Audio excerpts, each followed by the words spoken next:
सेना ने केजरीवाल के खिलाफ पोस्टर्स लगाए हैं और इन पोस्टर्स में केजरीवाल को फर्जीवाल बताया गया है। केजरीवाल के नाम को फर्जीवाल के नाम के रूप में दिखाया गया है। ये देखिए, ये पोस्टर्स लगाए गए हैं।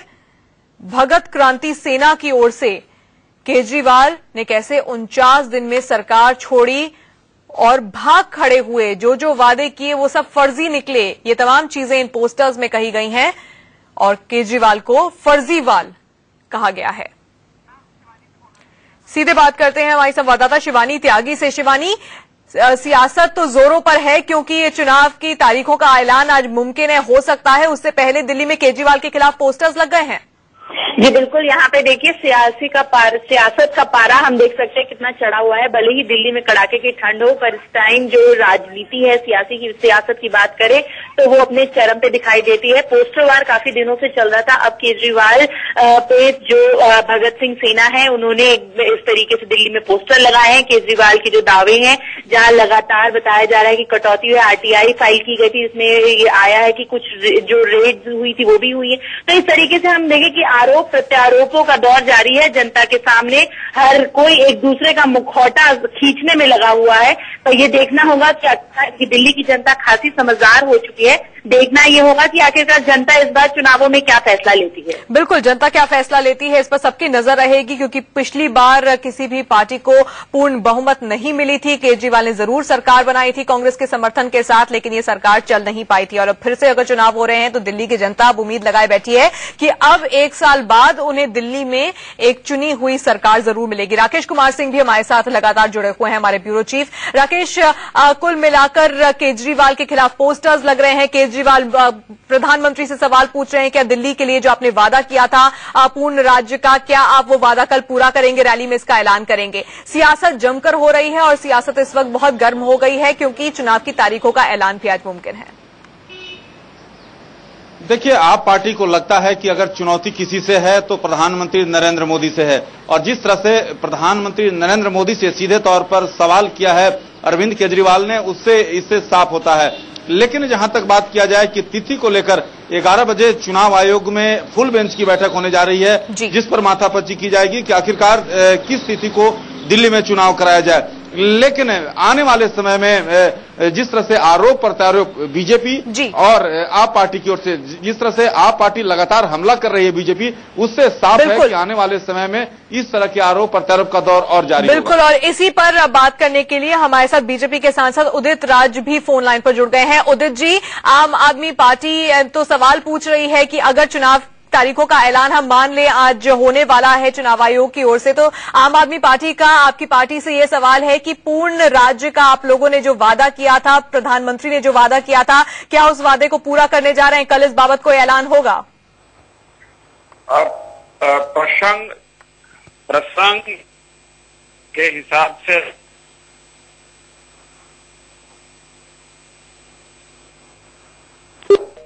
चलिए, उदित जी से इस वक्त हमारा संपर्क टूट गया है, लेकिन सभी पार्टियों में गहमा गहमी बढ़ गई है। और राकेश, वही सवाल अगर मैं आपसे पूछूं कि आम आदमी पार्टी सवाल खड़े कर रही है अब, क्योंकि आम आदमी पार्टी को भी पता है कि इस वक्त उनका सीधा मुकाबला बीजेपी से है। बीजेपी को हराना उनके लिए एक बहुत बड़ी चुनौती होगी दिल्ली में।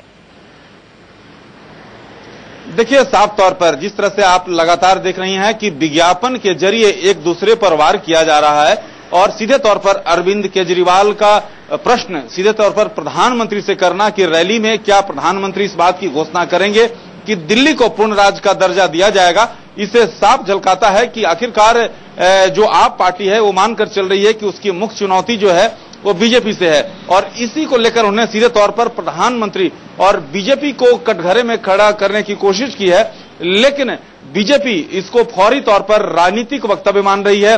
और सीधे तौर पर बीजेपी का कहना है, बीजेपी के वरिष्ठ नेता जो कि दिल्ली से जुड़े हुए हैं, उनसे हमने बातचीत की थी, उन्हें साफ तौर पर कहा कि बीजेपी दिल्ली के लिए पूरी तौर पर काम कर रही है और ऐसी सरकार दिल्ली में चाहिए जो कि केंद्र में जिसकी सरकार हो उसकी सरकार दिल्ली की जनता को चुननी चाहिए। तो आरोप प्रत्यारोप का दौर जारी है और आने वाले समय में और तेज होगी। तान्या, बिल्कुल, इस वक्त कांग्रेस के आलोक शर्मा जी हमारे साथ जुड़ गए हैं। आलोक जी, जैसे ही बात दिल्ली में चुनाव की होती है, चुनाव की तारीखों का ऐलान आज होगा या नहीं होगा और क्या कुछ होगा, दिल्ली की सियासत में इस वक्त कांग्रेस के बारे में कोई बात ही नहीं कर रहा है। बात सिर्फ बीजेपी और आम आदमी पार्टी को लेकर हो रही है। आपकी पार्टी को क्या चिंता नहीं है कि सालों से दिल्ली की सत्ता में रहे, लेकिन अब तो कोई बात ही नहीं कर रहा है आपकी पार्टी के बारे में?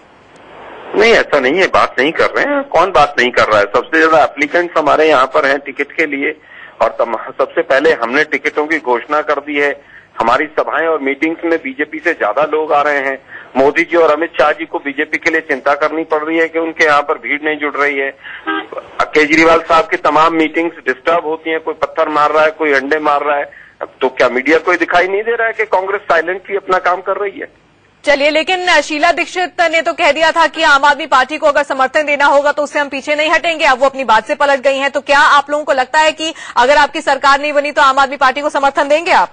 नहीं, देखिए, जहां तक उनका बयान था, उनका स्पष्ट बयान था कि हम जो भी धर्मनिरपेक्ष ताकतें हैं उनके साथ रहते हैं, और जो सांप्रदायिक ताकतें हैं जिस तरह से बीजेपी, उसको हम समर्थन नहीं कर सकते हैं। मीडिया ने अपने हिसाब से उसका मीनिंग निकाला। तो आम आदमी पार्टी को कौन सी ताकत मानते हैं आप? नहीं, हम मानने वाले कोई नहीं है। जनता मानेगी कौन सी ताकत है और कौन सी नहीं है। जिनको भ्रष्टाचार से सांप्रदायिकता बड़ा मुद्दा नजर आने लगता है, वो किस तरह की उनकी सोच है। जहां तक बात शीला जी का एक प्रश्न है, शीला जी के बयान पर लवली साहब ने और कांग्रेस पार्टी ने आधिकारिक अपनी टिप्पणी दे दी है कि ये उनका निजी बयान है, हमें उस बयान से कोई लेना देना नहीं है और हम किसी भी सूरत में आम आदमी पार्टी का समर्थन नहीं करेंगे। चलिए, पिछली बार तो किया था, लेकिन इस बार आप कह रहे हैं कि समर्थन नहीं करेंगे। आलोक जी, सीधा सवाल मैं आपसे पूछती हूँ कि पिछली बार जब चुनाव हुए थे दिल्ली में 8 सीटें आपने जीती थी, इस बार कितने की उम्मीद है?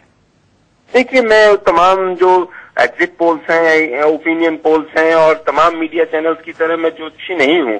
मैं केवल इतना कह सकता हूं कि हमारी सीटें भी बढ़ेंगी और हमारा वोट परसेंटेज भी बढ़ेगा दिल्ली के अंदर। चलिए आलोक जी, धन्यवाद इंडिया न्यूज से बातचीत करने के लिए। कांग्रेस नेता आलोक शर्मा, जिनका कहना है कि इस बार सीटें भी बढ़ेंगी और वोट परसेंटेज भी बढ़ेगा, लेकिन ये थोड़ा मुश्किल जरूर हो सकता है क्योंकि इस वक्त पूरी दिल्ली कह रही है कि सीधा मुकाबला उन्हें बीजेपी और आम आदमी पार्टी के बीच दिख रहा है। सालों से सत्ता में रही कांग्रेस इस वक्त दिल्ली में मजबूत स्थिति में नजर नहीं आ रही है। लेकिन कुल मिलाकर चुनाव आयोग आज क्या ऐलान करता है दिल्ली में तारीखों का, चुनाव की या फिर नहीं, इस पर हमारी नजर लगातार बनी रहेगी। एक छोटे से ब्रेक के लिए रुक रहे हैं, होंगे फौरन।